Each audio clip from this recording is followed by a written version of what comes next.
Hi there, my name is Halima Andieri and welcome to this channel where we talk about child-related issues. Please leave your comment in the comment section below and don't forget to subscribe and to give this video a thumbs up. Today I'll talk about how to raise upright teenagers. Teenage is the transition between childhood and adulthood. In other words, it is the make or break stage of human growth and development. Teenage years are a period of intense growth, physically, emotionally, intellectually, and it's even a period of confusion and upheaval in many families. This is a period in which the teenagers need us more to help them and guide them to become responsible individuals. Remember that our children's character will be judged by how we have raised them. For our teenagers to succeed or fail, you need to consider two things. One, how we raise them or mold them. In other words, parenting. Parenting is a God-given responsibility to any person with children, whether biological or adopted. Therefore, this is a responsibility that we have to stay with. It is a responsibility that we cannot delegate. It is a responsibility that we cannot run away from, and it is a responsibility that we cannot postpone. Therefore, let us avail ourselves to these teenagers. Let us do our part and let us offer guidance to these teenagers so that they do not go astray. Number two, our lifestyle. Our lifestyle should offer direction to our teenagers because we are the role models as parents to these teenagers. So they need to emulate us first before they emulate any other person outside there. So how are we supposed to raise upright teenagers? 1.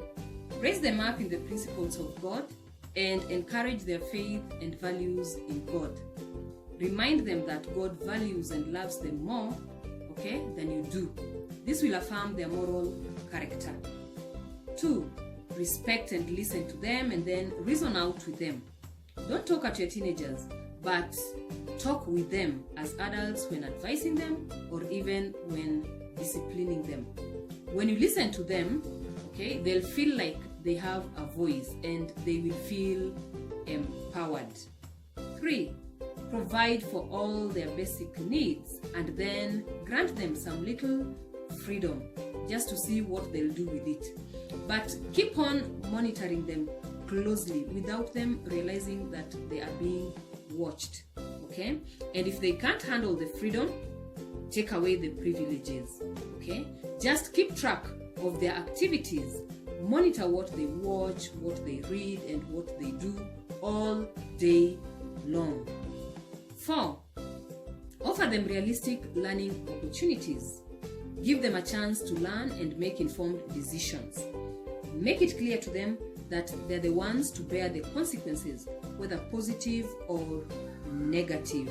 Remember that as teenagers, they face pressure to experiment what's outside the moral standards given to them when they were younger. 5. Set clear and firm rules and values in the house.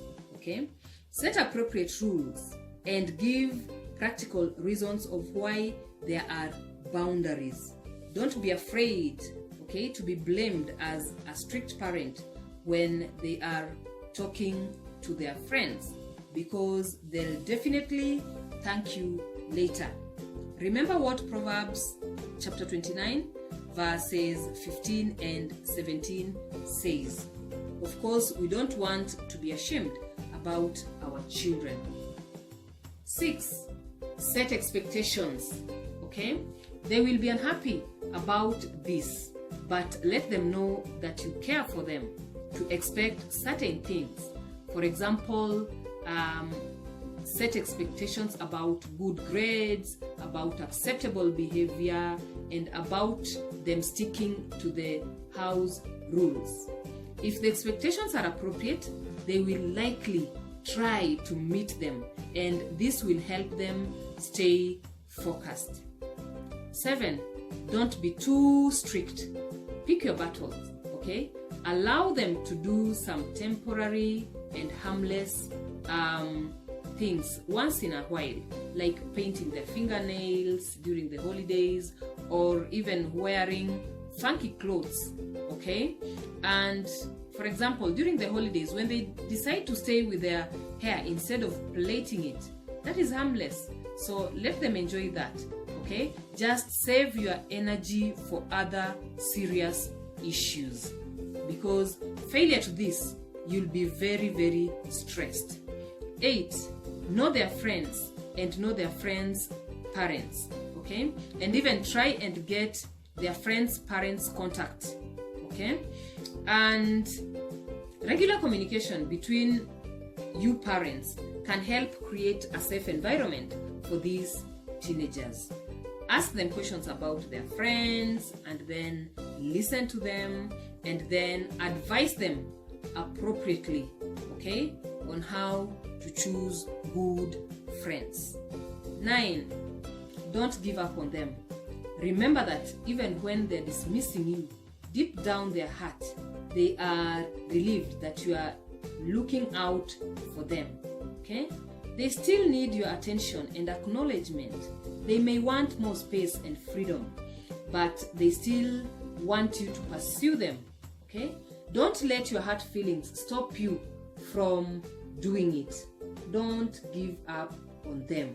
Keep on loving them. 10. Love them even more. Love them just the same way you did when they were younger. Find ways to express your love through your actions and words. Don't let them wonder where you stand with them, okay? Because they may reject you and become very rebellious. Just as God keeps on forgiving us and loving us, who are you not to forgive and love your teenager? 11. Offer your wisdom. As a parent, you've lived longer than your teenager, and they are still children who don't know everything yet. So you are a source of wisdom that they need. So keep on offering your wisdom. And number 12, take them out on adventure once in a while, okay? Get out of your comfort zones, yours and your teenagers, in order to bond. This will increase your chances of knowing them even better and deeper.